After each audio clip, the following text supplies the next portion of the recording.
제가 먼저 요한복음 4장 1절의 말씀을 읽겠습니다. 예수께서 제자를 삼고 세례를 베푸시는 것이 요한보다 많다 하는 말을 바리새인들이 들은 줄을 주께서 아신지라.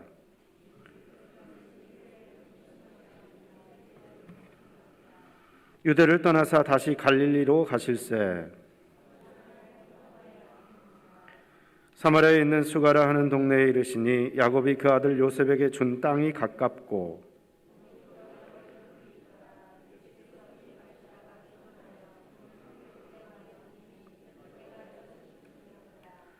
사마리아 여자 한 사람이 물을 기르러 왔음에 예수께서 물을 좀 달라 하시니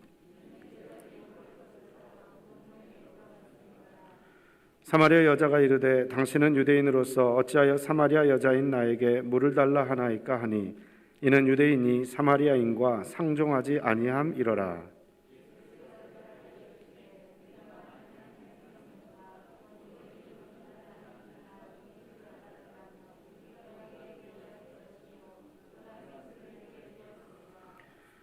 여자가 이르되 주여 물 기를 그릇도 없고 이 우물은 깊은데 어디서 당신이 그 생수를 얻겠사옵나이까.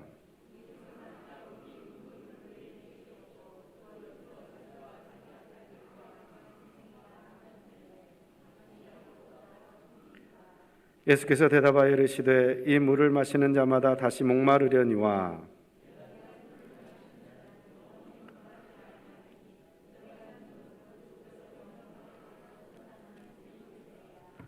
여자가 이르되 주여 그런 물을 내게 주사 목마르지도 않고 또 여기 물 기르러 오지도 않게 하옵소서. 여자가 대답하여 이르되 나는 남편이 없나이다. 예수께서 이르시되 내가 남편이 없다 하는 말이 옳도다.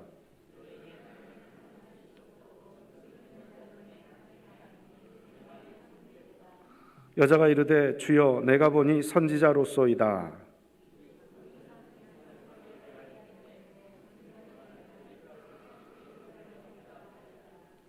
예수께서 이르시되 여자여 내 말을 믿으라. 이 산에서도 말고 예루살렘에서도 말고 너희가 아버지께 예배할 때가 이르리라.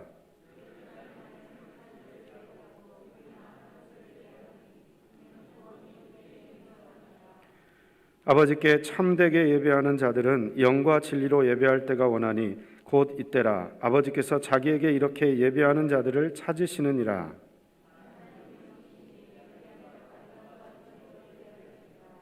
여자가 이르되 메시아 곧 그리스도라 하는 이가 오실 줄을 내가 아노니 그가 오시면 모든 것을 우리에게 알려주시리이다.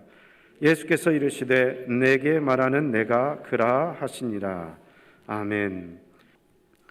오늘 본문 말씀을 중심으로 찾아오신 하나님이라는 제목으로 하나님 말씀을 증거하도록 하겠습니다. 제가 찾아오신 하나님이라고 제목을 정했는데요. 사실 오전 당회장 목사님의 설교 말씀을 듣다가 깜짝 놀랐습니다. 당회장 목사님께서 첫 번째 대지로 잡으셨던 내용이 찾아오신 하나님이에요. 놀라지도 않으시네요. 제가 오늘 이 설교 말씀 제목을 너무나 잘 잡았다 이런 생각이 들었습니다. 당회장 목사님께서 오늘 오전에 설교하실 때처럼 하나님께서는 우리를 찾아오신 하나님이십니다. 고난과 문제 가운데 있는, 고통 가운데 있는 성도를 찾아오시는 분이십니다. 그리고 우리 한 사람 한 사람을 찾아오셨습니다. 미래에 찾아오시는 하나님이 아니라 이미 찾아오신 하나님, 이미 우리를 만나주신 하나님, 이미 우리에게 큰 은혜를 경험하게 하신 하나님, 그 하나님이 오늘 이 자리 가운데 함께 하십니다. 아멘이 약한 거 보니까 아직 못 만나신 분들인 것 같아요. 오늘 이 자리 가운데 하나님께서 함께 하십니다. 아멘. 하나님이 함께 하세요. 오늘 본문을 보니까 이렇게 하나님께서 찾아가신 한 여성이 등장합니다. 그 여성의 이름은 등장하지 않아요. 그러나 사마리아 여인이라고 나오고 있습니다. 사마리아 수가성에 살고 있는 한 여인, 너무나 기구한 인생을 살던 여인, 고통과 비참한 삶을 살았던 한 여인이 등장합니다. 그 여인에게는 무려 남편이 5이나 있었습니다. 과거형이죠. 그리고 현재 남자 한 명과 더 살고 있는데 그 남자는 심지어 남편도 아니에요. 아마 연하의 멋진 남자일 수도 있었을 것 같아요. 여러분들이 기대하는 그런 그림 아니에요?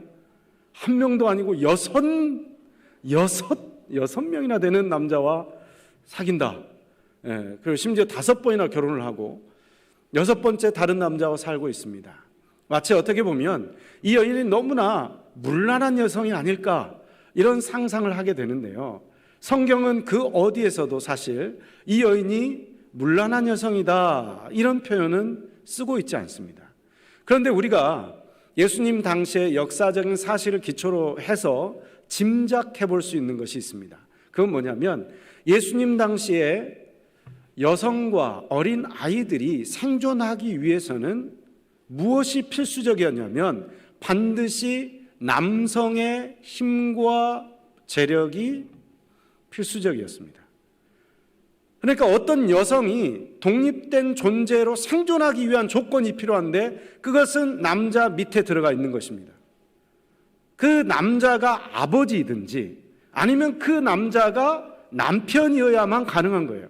그렇다면 남편을 잃어버린 혹은 이혼당한 여인이 생존을 하기 위한 조건이 있는데 그것은 다시 아버지 밑으로 들어가거나 아니면 괴롭더라도 힘들더라도 자기를 받아주는 또 다른 남자 밑에 들어가는 것입니다. 아무래도 이 여인은 아마도 어떤 부모의 도움을 전혀 받을 수 없는 상태였기 때문에 어쩔 수 없이 또 다른 남편을 찾아서 들어가서 생존해야만 하는 그런 안타까운 삶을 살았을지도 모르겠습니다. 그래서 오늘 본문에 등장하는 이 여인은 특별히 사람들이 전혀 나오지 않는 낮잠을 자야 되는 시에스타라고 하죠. 중동 지역에서는. 그 낮잠을 자야만 하는 뜨거운 태양빛이 내리쬐고 있는 낮 12시에 물을 기르러 나옵니다. 생존하기 위해서, 살기 위해서 비참한 인생을 살고 있습니다. 그런 그 여인을 예수님이 만나셨죠. 그리고 그 예수님께서는 그 여인에게 인생의 문제를 바로 해결해 주시면 좋을 것 같아요. 아주 멋진 남자, 다시는 떠나지 않을 남자, 버리지 않을 남자, 인생을 책임져 줄 남자, 그런 남자를 한 명 탁 구해주면 문제가 끝나지 않겠습니까? 그런데 그런 남자를 주시는 게 아니에요.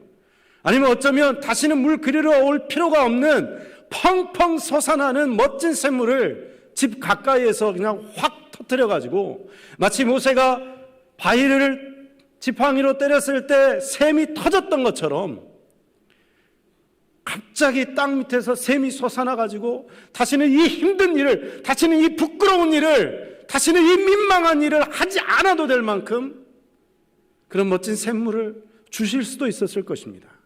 그런데 주님께서는요, 그 여인의 문제를 해결해 주시는데 육적인 문제를 해결해 주신 게 아니에요.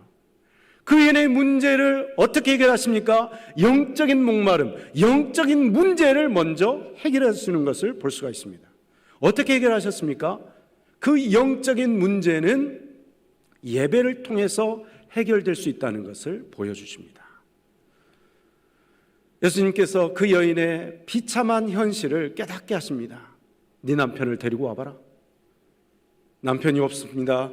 너무나 부끄러워서. 그런데 예수님 뭐라고 말씀하십니까? 그래, 네 말이 맞다. 너한테 남편 5이 있었는데 지금은 헤어졌고, 그리고 지금 다른 남자랑 살고 있는데 그 남자도 남편이 아니니까 네 말이 맞다. 이렇게 이야기를 하시면서 그 여인의 그 영적인 문제, 갈급한 문제, 그 고통의 문제를 직접적으로 들어가십니다. 그러자 민망했던 여인이 뭘 이야기합니까? 예배드리는 장소에 대해서 갑자기 질문을 해요. 그 여인이 예수님께 묻습니다. 주님, 제가 보니까, 선생님, 제가 보니까 우리는 이 산, 이 사마리아 지역에 있는 그리심 산을 말하는데 이 산에서 예배드리는 게 좋다고 이야기하고 유대인들은 예루살렘에서 예배드려야 된다고 하는데 과연 어디서 예배를 드려야 됩니까? 장소의 문제를 이야기합니까? 어디서 예배를 드리는 것이 하나님이 받으시는 예배입니까?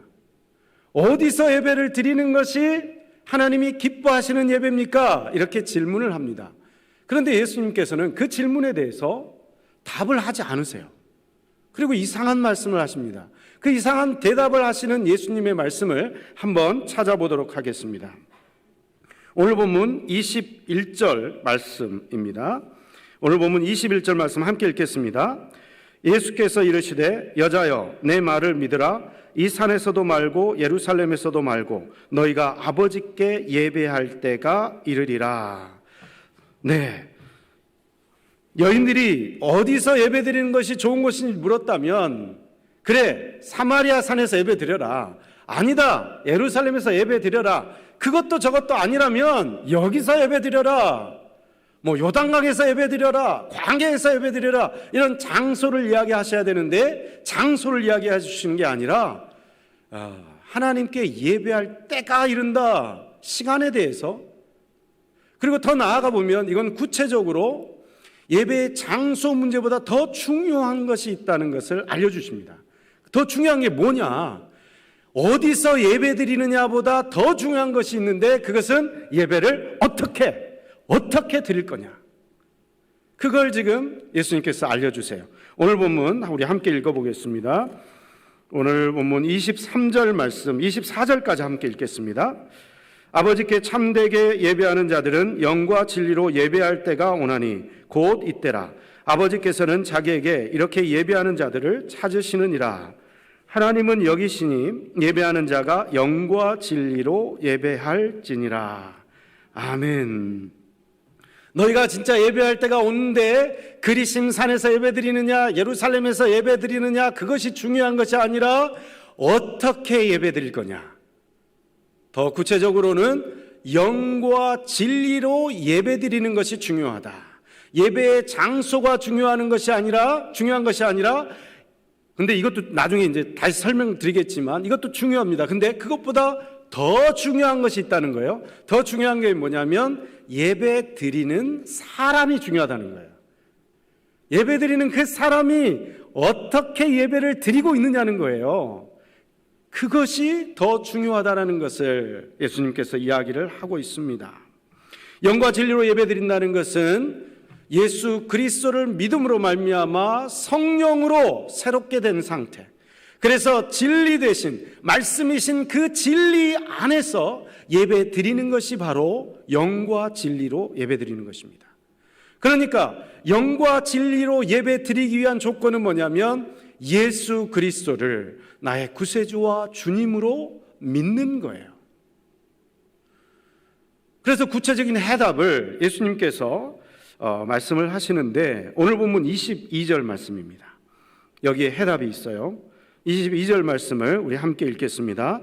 너희는 알지 못하는 것을 예배하고 우리는 아는 것을 예배하노니 이는 구원이 유대인에게서 남이라. 자, 너희는 알지 못하는 것을 예배한다. 이 여기서 나오는 너희는 누구겠어요?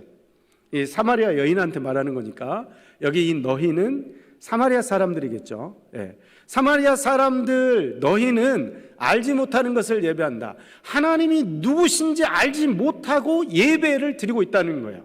하나님이 누구신지를 알고 하나님과 온전한 관계가 회복된 상태에서 바른 예배를 드려야 되는데 하나님이 누구신지를 모르고 있고 하나님이 어떤 일을 하셨는지도 모르고 있고 하나님의 사랑이 무엇인지도 모르는 채로 예배를 드리는 것, 우리가 예배의 대상이 되시는 하나님을 모른 채로 예배를 드릴 때 이것은 우상 앞에서 중언부언하는 기도와 차이가 없습니다. 이것은 하나님을 인격체로 하나님을 나와 관계를 맺고 있는 분으로 알지 못한 채 드리는 예배이기 때문에 결국 이것은 우상 앞에 절하는 예배라는 거예요. 사마리아 사람들은 하나님이 누군지 알지 못하고 예배를 드렸기 때문에 그 예배가 제대로 된 예배가 아니다. 참된 예배, 하나님이 찾으시는 예배가 아니다 라고 이야기를 하고 있는 것입니다. 그런데 더 나아가서 예수님 설명을 하세요. 자, 너희는 알지 못하는 것을 예배하고 그 다음에 우리는 아는 것을 예배하노니 이렇게 설명하고 있습니다. 우리는 아는 것을 예배한대요. 그러면 여기서 나오는 우리, 이 우리는 누굴까요? 예루살렘에서 예배드리는 종교 지도자들과 그 백성들을 말하는 것일까요? 그렇지 않습니다.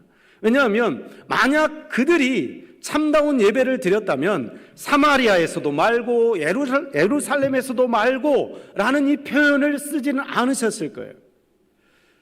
만약 그들이 참다운 예배를 드리고 있었다면 그들이 그 예배를 드리면서 변화를 받아서 하나님이 보내신 하나님의 아들 예수 그리스도를 그처럼 박해하는 일은 없었을 것이기 때문입니다. 그렇다면 여기에 등장하는 우리는 예수 그리스도를 따르는 제자들이요, 예수 그리스도를 구세주와 주님으로 영접한 믿음을 가진 자들이라는 사실을 알 수가 있습니다. 그래서 하나님 아버지에 대한 온전한 지식을 가지고 예배를 드리는 자들, 그들에게 주님께서 오셨고 그리고 또 그들의 예배를 주님께서 받으신다는 것입니다. 뒤이어서 말씀하십니다. 그래서 예수님께서 이는 구원이 유대인에게서 남이라 설명하고 있습니다. 왜 특별히 유대인에게서 구원이 난다 표현을 하시냐면요, 예수님께서 다윗의 자손 유대인의 후손을 통해서 구원자로 오시기 때문에 그렇습니다. 자, 이제 이 말씀을 통해서 우리는 분명한 사실을 깨달을 수 있습니다. 그것은 예배 드리는 장소보다 어디서 예배를 드리느냐보다 더 중요한 것이 있는데 그것은 그 예배를 어떻게 드리고 있는가, 그 예배를 어떻게 드리고 있느냐는 것입니다. 예배의 대상이 되시는 하나님을 온전히 알고 그 하나님 아버지께 영광 드리는 예배, 영과 진리로 드리는 예배, 예수 그리스도를 구세주와 주님으로 영접하고 믿음으로 하나님과 우리의 관계가 회복이 되어서 드려지는 참다운 예배인가 아닌가, 이것이 더 중요하다는 것입니다. 그래서 우리가 예수님을 진짜 잘 믿는 것이 중요합니다. 예수님을 잘 믿으면요, 우리의 예배는 성령 하나님의 도움을 받아 거룩하게 되어 말씀이신 진리 안에서 드리는 예배가 됩니다. 그 예배는요, 하나님이 우리의 아버지 되신다는 사실을 깨닫게 되는 예배예요. 그 예배는요, 우리의 욕망과 욕심으로 드려지는 예배가 아니라 우리를 신실하게 사랑하시는 하나님 아버지, 우리의 모든 것을 채워주시고 공급하시는 아버지 하나님, 우리는 피조물이자 우리의 창조주 되시는 아버지 하나님이 우리를 지켜주신다는 사실을 믿음으로 드리는 예배, 그 예배가 가능하다는 거예요.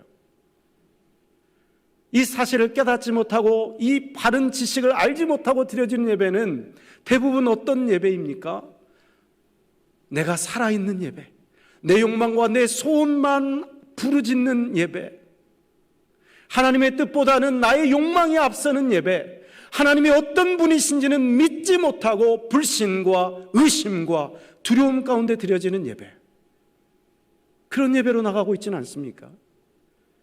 그런 예배는 하나님이 우리를 모르신다라고 말하는 예배에 불과합니다.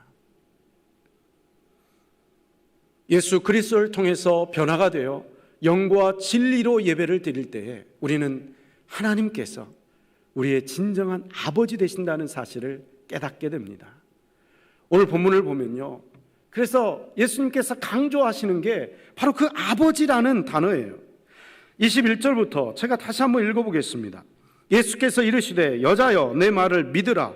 이 산에서도 말고 예루살렘에서도 말고 너희가 아버지께 예배할 때가 이르리라. 너희는 알지 못하는 것을 예배하고 우리는 아는 것을 예배하노니 이는 구원이 유대인에게서 남이라. 한 절 더 읽겠습니다. 아버지께 참되게 예배하는 자들은 영과 진리로 예배할 때가 오나니 곧 이때라. 아버지께서는 자기에게 이렇게 예배하는 자들을 찾으시느니라. 아멘. 하나님이 우리의 진정한 아버지 되심을 믿습니까? 우리의 모든 것을 공급하시는 분이심을 믿습니까? 우리의 모든 필요를 알고 공급해 주시는 분이 그 아버지라는 사실을 믿는다면 우리의 예배는 헛된 욕망을 구하는 예배가 될 수 없습니다. 내 욕심과 소원을 아뢰기보다는 하나님의 뜻을 먼저 구하는 참된 예배가 될 것입니다. 때로는 시련과 고난과 고통 가운데 계십니까? 마치 다윗이 시편 23편에서 노래하는 것처럼 사망의 음침한 골짜기로 걸어가고 있습니까? 바로 그때 하나님 아버지께서 함께하고 계심을 믿으시기 바랍니다. 너무나 좋은 아버지 하나님께서 나를 사망의 음침한 골짜기로 인도하고 계신다면 그것은 나를 변화시켜 거룩한 하나님의 자녀로 만드시기 위한 계획의 일부라는 사실입니다. 그러니까 우리가 하나님이 어떤 분이신지 알고 예수 그리스도를 통해서 변화되고 또 거듭나고 진리 안에서 예배를 드리게 될 때 우리가 드리는 모든 예배는요, 하나님 아버지께서 기쁘게 받으시는 예배예요. 여러분, 하나님 아버지께서 왜 고통 가운데 있는 그 사마리아 여인을 찾아오셨습니까? 그 사마리아 여인을 구원하시기 위해서 오신 거예요. 그 문제와 고통 가운데서 구원하시기 위해 오신 거예요. 그러나 하나님은 거기에서 멈추시지 않아요. 단지 그 육적인 문제를 해결하기 위해서 오시는 게 아닙니다. 그것을 뛰어넘어서 거룩한 하나님의 자녀 되게 하시려고, 그래서 오신 거예요. 그래서 예수님께서는요, 곧바로 멋진 남자, 멋진 남편 주시는 게 아니에요. 멋진 샘물 주시는 게 아니에요. 멋진 예배자 만드시는 거예요. 모든 문제의 해결은 여기에 해답이 있습니다. 우리가 먼저 참된 예배자가 될 때 모든 문제가 해결될 줄 믿습니다. 우리가 예배의 자리로 나오면 그 나머지 실타래가 얽혀 있는 것처럼 얽혀 있던 모든 문제들이 저절로 해결되는 거예요. 내가 하나님 아버지와 바른 관계 속에 들어가기만 하면 하나님이 내가 구하지 않아도, 내가 원하지 않아도 시를 따라서, 장소를 따라서 가야 될 길과 가야 될 곳을 보여주시고 이끌어 주시는 거예요. 문제 해결은 거기 있는데 우리는 예배드리기보다, 하나님 앞에 엎드려서 하나님의 뜻을 구하기보다 염려하고 두려워하고 우리의 욕망을 따라 구할 때가 더 앞선다는 사실이에요. 그렇기 때문에 더 꼬여요. 문제가 해결되기보다는 더 꼬이는 거예요. 그리고 우리는 문제만 해결되기를 원해요. 그러나 하나님은요, 하나님은 그걸 원하시는 분이 아니에요. 이렇게 말하면 너무 극단적이긴 하지만 그것보다 더 나은 걸 원하신다니까요. 겨우 남편? 여러분, 남편은 아무리 멋지고 잘생기고 심지어 재력도 있고 정말 모든 걸 다 갖췄다 할지라도 길어봤자 100년 아닙니까? 재수 없으면 200년. 다 없어지는 거 아니에요? 먼저 이별하신 분, 먼저 헤어지신 분 아쉬워하지 마세요. 길어봤자 100년, 길어봤자 200년이에요. 여러분, 예수님은요, 그게 해결이 아니라고 이야기하시는 거예요. 사마리아 여인에게 당장 배고픔과 굶주림, 그 큰 문제가 있잖아요. 어려움이 있잖아요. 근데 그게 문제가 아니라고 이야기하시는 거예요. 그걸 뛰어넘어서 하나님이 누구신지, 그 하나님, 그 위대하신 창조주 되시고 우리를 너무나 사랑하시는 아버지 되시는 하나님, 그 하나님께 바른 예배만 드리기만 하면, 영과 진리로 예배를 드리기만 하면, 참된 예배자가 되기만 하면 어떻게 돼요? 그 모든 문제가 해결돼요. 그리고 그걸 뛰어넘어서 거룩한 주님의 자녀가 되는 것입니다. 주님은 거기까지 보고 계세요. 우리는 그냥 단지 바로 앞에 있는 문제만 보는데 주님이 보시는 것은 그 문제를 뛰어넘어서 거룩한 주님의 자녀가 되는 것까지 보고 계세요. 그러니까 우리에게 고난이 있고 문제가 있고요, 나는 이거 해결되기를 원하는데 주님은 아니야, 때가 아니야, 넌 더 그 문제 가운데 있어야 돼, 너는 더 훈련받아야 돼, 너는 더 연단이 필요해. 보석은요, 다이아몬드가 제일 비싸잖아요, 그죠? 근데 그 다이아몬드가 원석일 상태는 가격이 굉장히 떨어집니다. 어떤 다이아몬드가 비싼 다이아몬드인지 아세요? 전문 세공사가 아주 잘 커팅을 했을 때, 잘 깎았을 때, 그때 그 다이아몬드의 가치가 어마어마하게 올라간대요. 마찬가지로 우리는 같은 공동체에서 예배를 드리면서 우리의 모난 부분들이 다 깎여 나가는 거예요. 주님의 손길에 의해서 시련을 만나고 문제를 만나서 깎여 나가서 보석이 되는 거예요. 지금은 다 옆 사람들 보면 그냥 원석 상태인 것 같아요, 그죠? 그러나 주님이 만져가시고 주님이 훈련시켜 가시면 이제 아름다운 보석으로 빛나게 되는 것입니다. 저 여러분들이 참된 예배자가 되기를 원합니다. 덧붙여서 한 가지만 더 말씀을 드리고 오늘 말씀을 맺도록 하겠습니다.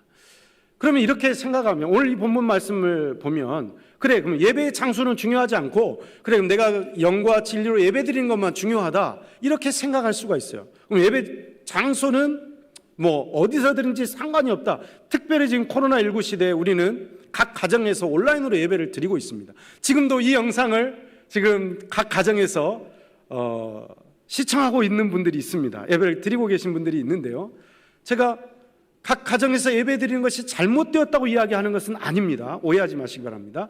그러나 우리 인간은 육신이 연약한 존재이기 때문에요, 시간과 장소를 정해서 예배 드리는 것은 너무나 중요합니다. 그리고 거룩한 준비를 통해서 드리는 것은 너무나 중요해요. 그래서 구약 성경에서도 예수님께서는 정해진 곳에서 하나님을 예배하라고 끊임없이 이야기를 합니다. 우리가 공부하는 학생 때 다 경험을 했을 것입니다. 공부는 집에서 해도 되죠, 공원에 가서 해도 돼요. 그러나 우리가 공부를 잘하기 위해서 주로 택하는 장소는 어디입니까? 학교를 가죠. 그리고 또 학원을 가죠. 그리고 또 밤을 새워서 공부를 해야 되겠다 이러면 어디를 가죠? 집에서 자기 방에서 하면 되는데, 근데 집에서는 안 되니까 어디를 가죠? 독서실을 가잖아요. 학교를 가고 학원을 가고 독서실 가서 열심히 공부합니다. 어디에서 더 잘 됩니까? 학교와 학원과 독서실이 잘 될까요? 아니면 공원에서 여자친구와 함께 공부하는 게 잘 될까요? 아니면 또 어디가 있어요? 집에서 공부하는 게 나을까요? 어딜까요? 공부를 다 안 해보셨군요. 확실히 정해진 공부가 잘 되는 장소가 있죠. 학교와 학원과 독서실에서 공부할 때 공원에서 집에서 하는 것보다는 잘 됩니다. 그러니까 비싼 돈을 들여서 거기를 가죠. 근데요, 때로는 어떤 경우에는 이 학생들이 밤을 새워서 공부하리라 결심을 하고 독서실을 갔어요. 근데 독서실에 가가지고 핸드폰을 꺼내놓고 밤새도록 게임을 했어요. 자, 이런다고 했을 때 그러면 독서실이 잘못된 겁니까? 게임을 한 그 친구가 잘못된 것입니까? 게임을 한 그 친구가 잘못이죠. 독서실은 아무 잘못이 없죠. 그렇죠? 마찬가지로 여러분, 우리는 너무나 연약한 육신을 가지고 있어서요, 공동체로 모여서 함께 뜨겁게 예배할 때 우리의 믿음은 더욱더 성장하고 자라게 되어 있습니다. 오늘 분이엘 찬양팀이 뜨겁게 찬양할 때 우리의 마음 문이 열리는 걸 경험했잖아요.